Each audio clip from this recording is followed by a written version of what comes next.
Peace, everyone. How y'all doing? Welcome to Israel Doctrines Google Hangout. I'm your host, Carl Lambert, and you have now entered into our Hangout.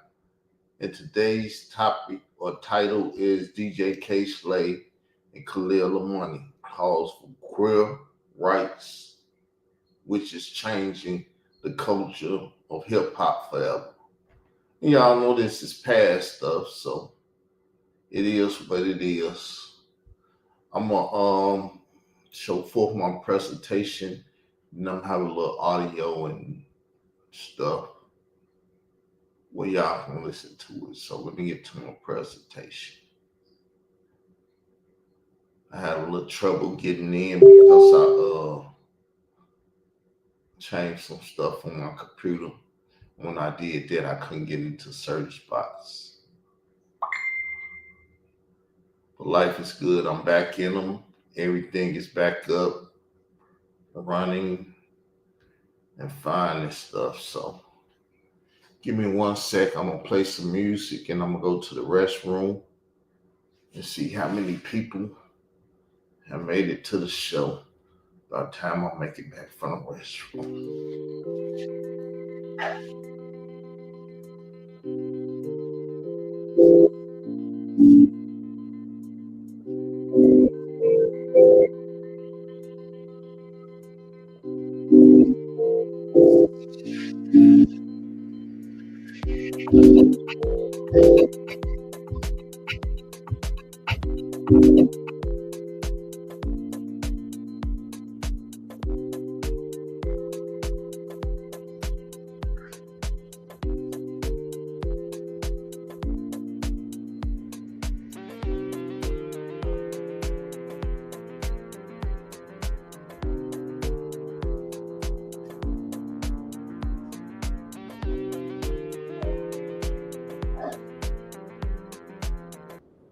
So I have made it back, and I'm gonna put this information out there on my Facebook to let people know that I'm over here talking about this.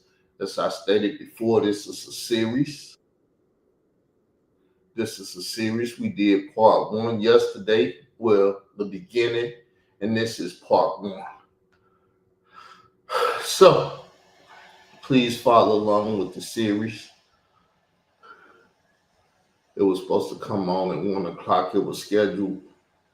If you link to the page or dealing with the page, following the page, getting the notifications and stuff, and then you'll get the information and everything. So, DJ K. Slay and Khalil Amani called for queer rights, which changed the culture forever, hip hop. Now, this is what I had up yesterday, but we're going to start here. I'm not a reader, so I'm going to have a computer read, and then I'm going to give commentary. And like I said, when we get to these last two things, you can hear and see for yourself. The influences of marginalized communities within hip-hop are profound and far-reaching, particularly in the context of LGBTQIA+ advocacy. Historically, hip-hop has served as a voice for those who feel unheard, allowing various communities to express their struggles and triumphs. This platform has enabled queer artists to challenge societal norms, encouraging acceptance and understanding through their music and art. As these voices rise, they create a tapestry of experiences that resonate deeply with both the hip hop community and broader society. So, marginalized communities, which the LGBTQIA plus is a marginalized community because it's a new community which has existed. And as I stated yesterday, back in the days, it used to be in the closet. And if you came out of the closet, you got your head bust. But now they got people out here that say, we coming out, you gonna have to bust our heads. Now, like I said, when they came with this evil scheme of homosexuality because of Sodom and Gomorrah, which me and Khalil done went back and forth about Sodom and Gomorrah, where he say Sodom and Gomorrah was destroyed because they was not nice people. They didn't have hospitality and stuff. But I said they was destroyed because they was down there playing with me and booty.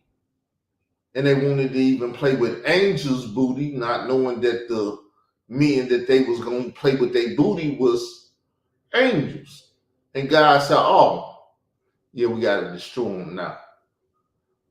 But I'm a religious man. Khalil Amani is a religious man. He's just a homosexual religious man. And he know all of this stuff was due to worshiping goddess and goddess religion and everything else. You know, matriarch, not patriarch. When you had a matriarch, you had a feminine spirit. They worshiping a feminine spirit. And they'll do whatever they can do for the feminine spirit.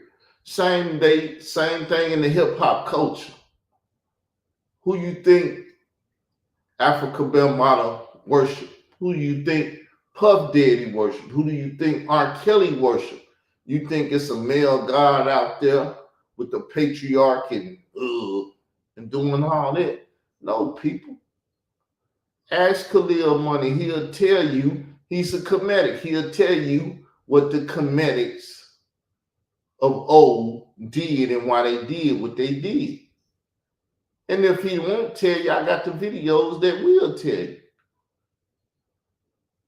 Some of them homosexual videos, queer videos, I didn't download though. Too much. Even though I want to report on them now, I didn't get them. Forgive me. In recent years, the contributions of queer artists within hip-hop have become more visible, showcasing the intersectionality of race, gender, and sexuality. Artists such as Lil Nas X and Frank Ocean have not only garnered mainstream success but have also sparked conversations around queer representation in a genre often criticized for its homophobia. Their work highlights the importance of authenticity and vulnerability, inviting listeners to engage with topics of love, identity, and resistance. This visibility is crucial in fostering a more inclusive environment for LGBTQIA+ youth. So you see what it has done? It has fostered a more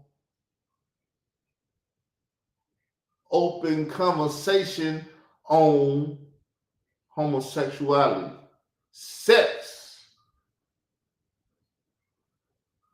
Because all music have sexual lingo in it and stuff.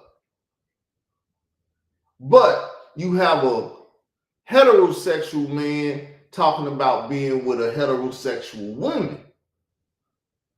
But when you let the LGBTQIA plus community in, the conversation changed. You start seeing Lil Nas X, which is a male, dancing on Say Lap, which is a male.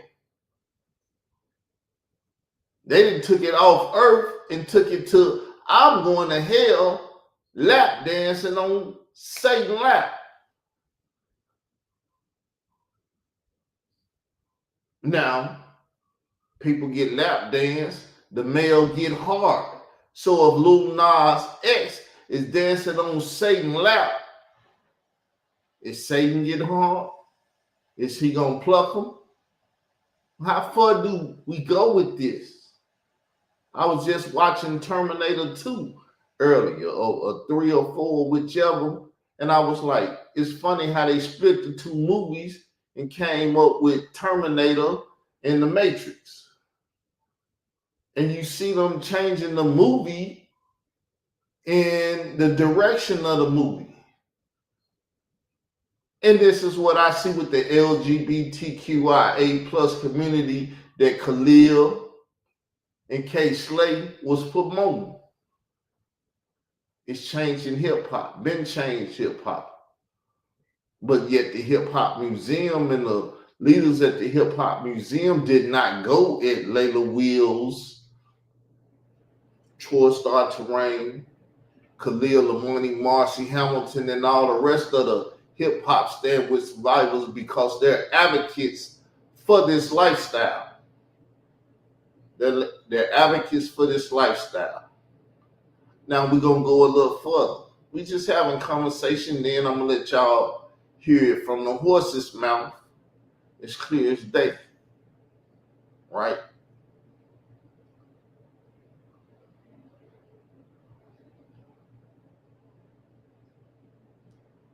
The narratives shared by these artists often reflect the challenges faced by marginalized communities, such as systemic discrimination and violence. Their lyrics serve as both a personal catharsis and a collective rallying cry, empowering listeners to confront and challenge injustices. By sharing their stories, these artists build bridges between communities, fostering solidarity among those who have historically been pitted against one another. This unity is essential in the ongoing fight for equality and acceptance. So this unity is not good for the hip hop community because if you got a queer dude coming into the hip hop community doing this 50 Cent thing, I rob these niggas. Remember 50 Cent how to rob and stuff? If the queer come into the community and say I bit this nigga over and F him, what type of violence would that lead to? We going to his next concert and kick his you know what, because you don't need that in the community. All you need is a queer rapper acting like 50 Cent, gangster like 50 Cent, and said, instead of robbing them, I'm gonna show you how to bend these cats over and F them. Then what artists like Raekwon and different Wu-Tang members and the Warlocks, Jada Kiss stuff, what are they gonna do? Yo, gangsterism don't let a queer make a song about you like that and go down in history as the rapper that's gonna get bent over and F by the queer community. And that's the male rappers, because the female rappers is just as bad. Imagine Remy Ma or Nicki Minaj or Cardi B talking about, I'm finna go rape this girl now. We ain't just gonna rap and do this. We gonna sexualize the violence on them to the point that we gonna take what we want and we gonna do them bad. It is just like jail. A guy come in there and rape you to show his dominance over you. All this stuff can be talked about, but I don't want to talk about it now. I want the queer community to jump they queer asses up and do something, and I speak to them.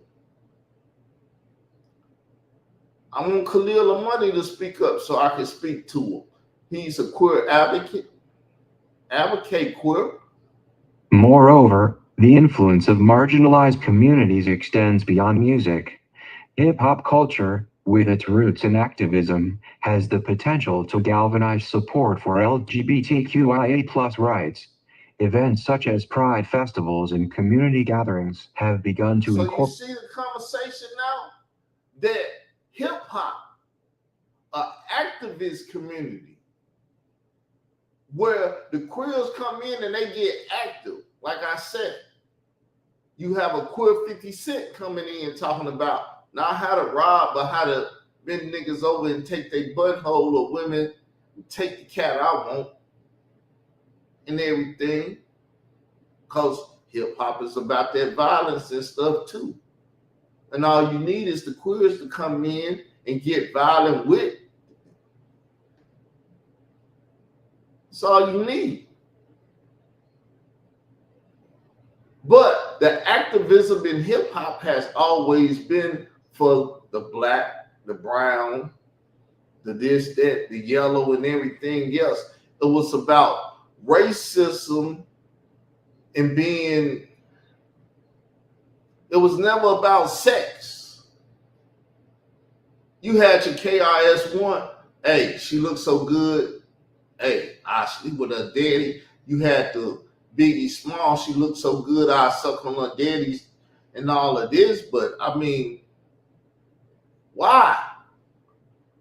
Because Biggie was running with Puff.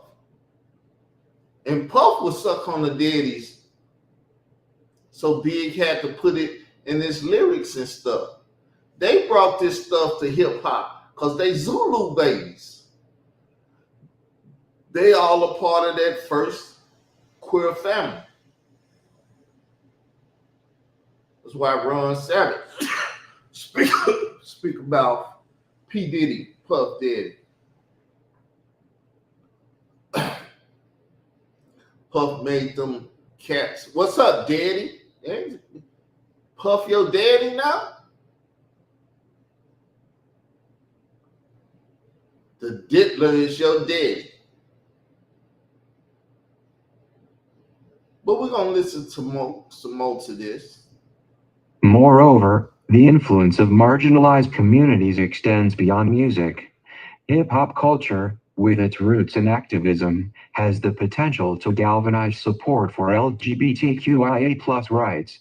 Events such as pride festivals and community gatherings have begun to incorporate. Now, you know how DJ K. Slay and Khalil Amani did this?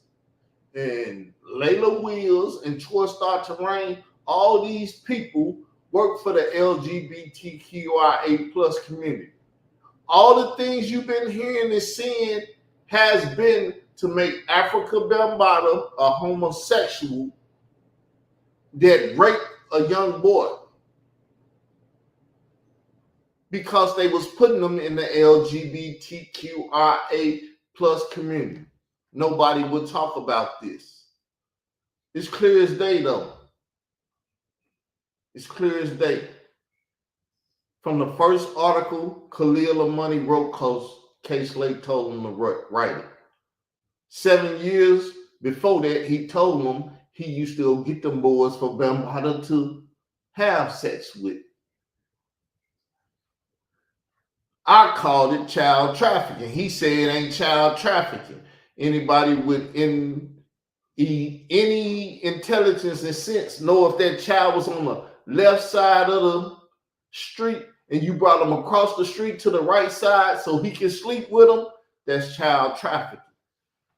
You trafficked that child and you transported that child from one side of the street to the other side of the street. Very elementary stuff, but once again, I say things like this and that retarded old I'm President Clinton frat brother. I ain't get one. Wang sucker. I didn't smoke weed type dude think he's smarter than me. Nah, dude, you just caught up in that bull crap that y'all are teaching that effed up frat that you go to. But I'm somewhat through with that. I'm not even gonna let this whole thing repeat out. I'm gonna move on. Now, we're gonna let this read out and then we're gonna hear some audio. As we look towards the future, it is vital that the hip-hop community continues to uplift and support marginalized voices. The ongoing dialogue around queer rights within hip-hop can inspire change, encouraging younger generations to embrace diversity in all its forms. By recognizing and celebrating the contributions of LGBTQIA+ artists, hip-hop can remain a powerful vehicle for social justice, fostering a culture that values every individual's story and experience. Now, that will be the glorious story. That's the glorious story that K. Slay, Khalil Amani, Layla Wills, and Troy Star Terrain, Marcy Hamilton, and all the rest of the LGBTQIA+ community would love. But that's not it, because once again, it's a sexual thing. You cannot promote two women having sex and two men having sex. You cannot promote orgies and menages and all this stuff, even though they promote it. You got Nicki Minaj, who made her. Puff Daddy. Puffy Combs made Nicki Minaj because he needed a woman worse than Little Kim, which made Gorilla. One Gorilla coming out doing the same pose Little Kim and Nicki Minaj made. See, they're putting the people out there and they're trying to slowly advance what they're doing, but nobody is talking against it. Remember, hip hop is an activist community. You have to speak against things. You have to get active against things. And a lot of you made female dudes are not active because y'all are part of the transition over. Like I said, all them rappers that rap for K Slate, they won't say nothing about K Slate and him making homosexuals because they didn't really listen to the, I think they listened to the music, but what they rapping about may be making them homosexuals in their raps. If you listen to some of the rappers and what they talking about, you know, because did you listen to Grill and how that brother said he got a bill in his mouth like Hillary Rodham? If you listen to Bills, you would have heard him say that. And what type of bill do Hillary Rodham Clinton have in her mouth? Bill's penis in her mouth. So when he say he got a grill in his mouth like Hillary Rodham got a bill in her mouth, then you hear the things in the rap. I don't think people really listen to lyrics anymore. It's about the beat. It's about the beat. But we finna hear something. Matter of fact, I'm gonna share it.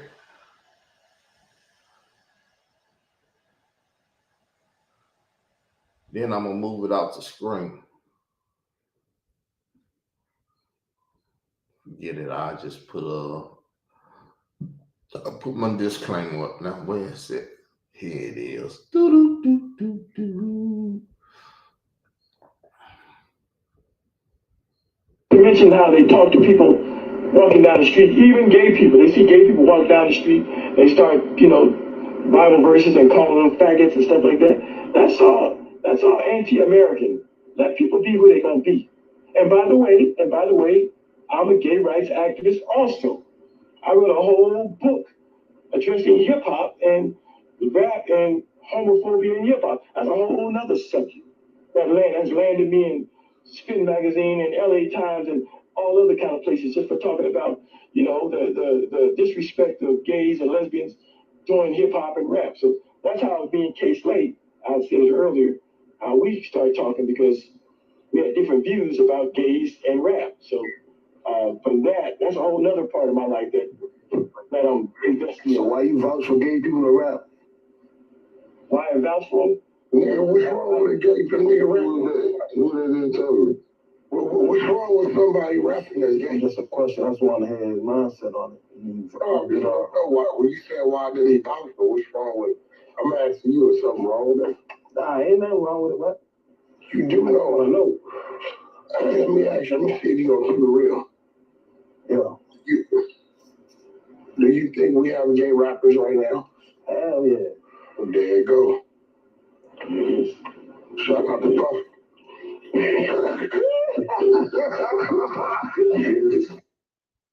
So, do you not know they killed Nipsey Hussle because he's supposed to be on film with men and stuff? That's what Hassan and White 100 got into it about because they was in the back talking about it. Hassan was recording his dumb ass like I recorded Khalil Amani dumb ass.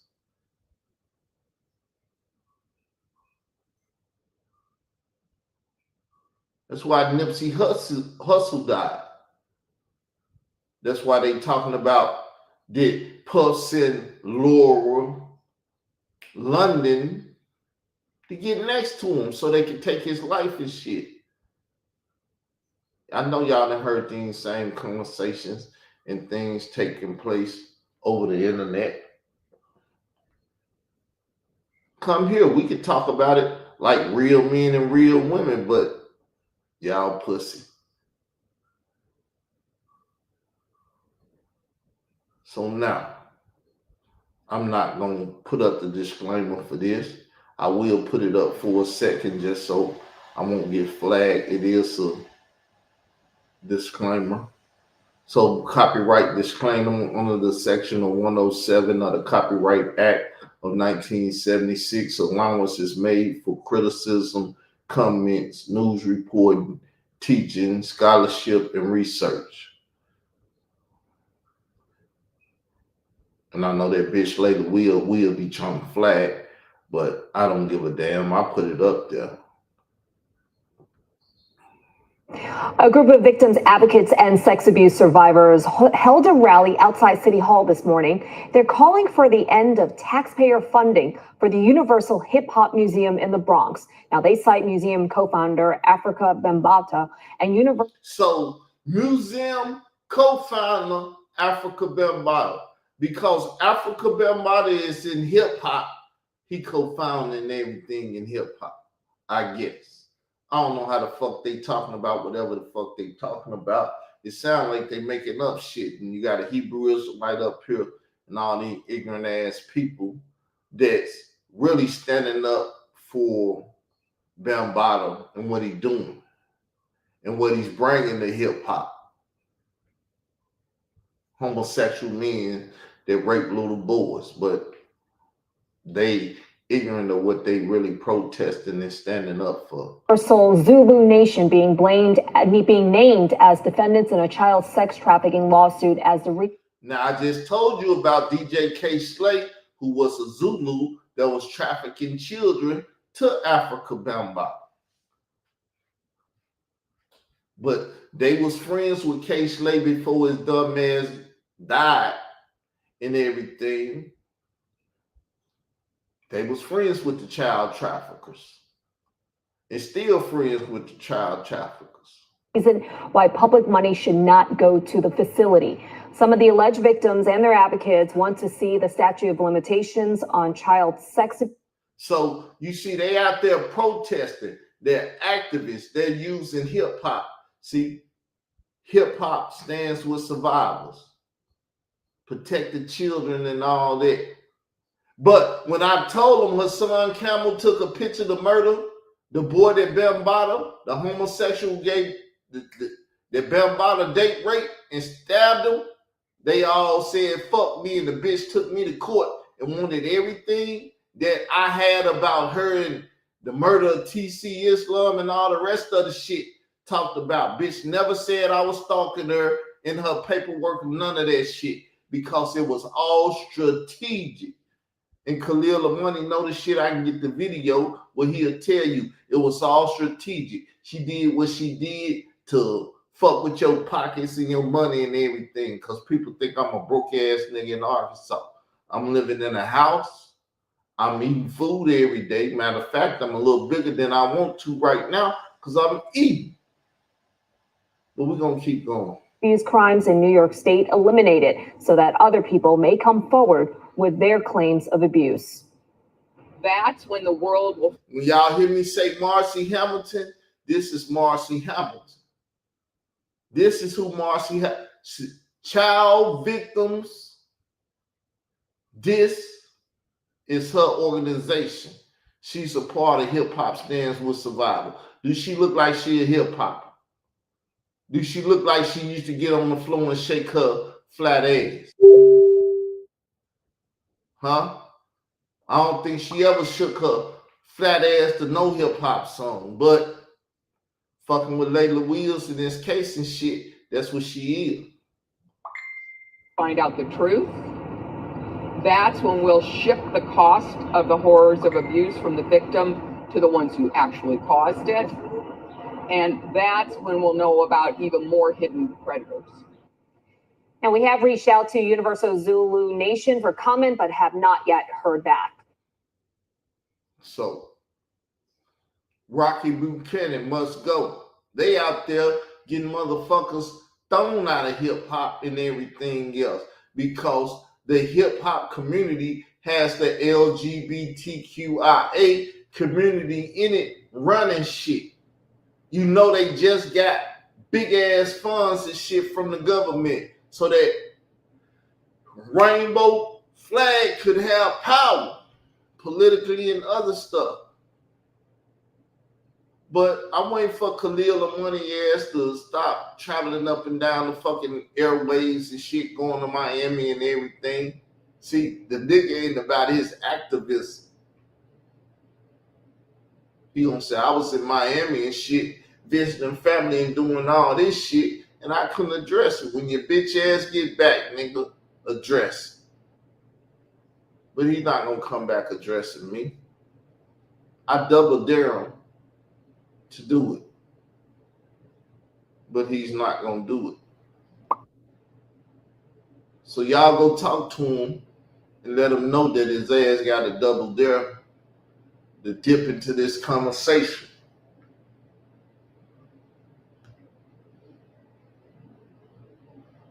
All right.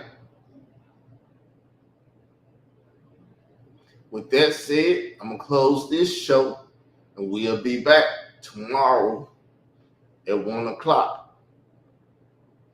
I will be in the StreamYard at 1 o'clock because I had to go through all the different shit to find out which one that I need to be in. With that said, I'm out. Peace. Subscribe to the channel, hit the notification button if you will, please.